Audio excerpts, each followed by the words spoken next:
This is the Monument 2052R Universal Radiator Valve Key.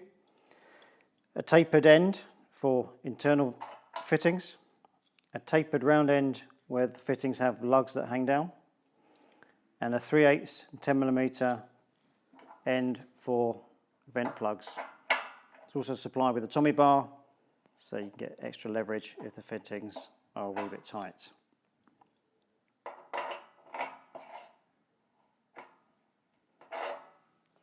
And for the valves that have a little drop down, that would fit into there and accommodate those. So that's the Monument Universal Radiator Valve Key.